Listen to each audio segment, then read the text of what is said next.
Jacques Piessé est principalement connu en tant que commissaire Magellan, une série qui est à retrouver ce samedi 30 juillet 2022 sur les antennes de France 3. Dans la vraie vie, s'y est-il le rôle de Marie qu'il endosse, auprès de sa femme Martine, qu'il a épousée en 1984. Depuis, l'acteur de 75 ans semble très épanoui dans son couple. Ils ont notamment eu 2 enfants ensemble, Jérémy et Julia. Martine soutient son époux, depuis toutes ces années, dans ses nombreux tournages.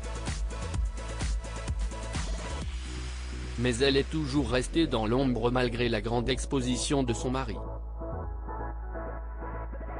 Ce dernier a également fait en sorte que sa vie privée, notamment sentimentale, soit préservée un maximum.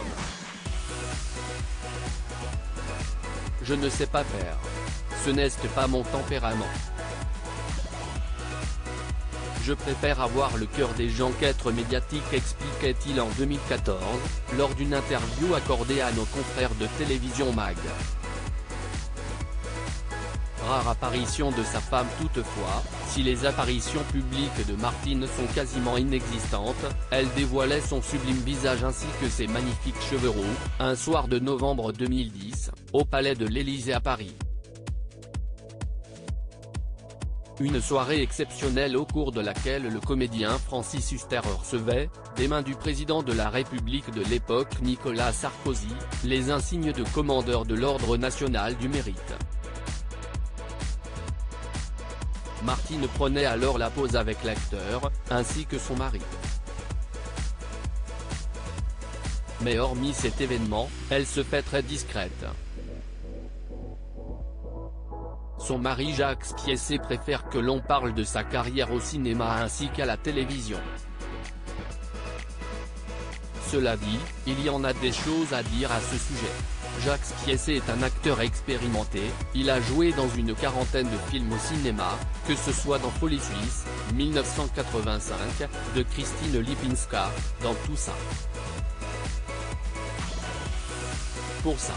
1992, de l'immense Claude Lelouch, dans Après la réconciliation, 2000, d'Anne-Marie Miéville, dans Je suis un assassin, 2006, de Thomas Vincent ou encore dans la comédie Coco, 2009, de l'humoriste Gad Elmaleh. Ces passages à la télévision ont également marqué le grand public. Il a joué dans des séries policières très célèbres comme Julie Lescaut, Navarro, Columbo, Les Cordiers Juges et Flics ou encore Louis Page. Il a également excellé au théâtre notamment aux côtés de Francis Huster dans les pièces Suite Royale mais aussi Le Cid. Ce qui explique alors sa présence lors de cette fameuse soirée à l'Élysée en 2010.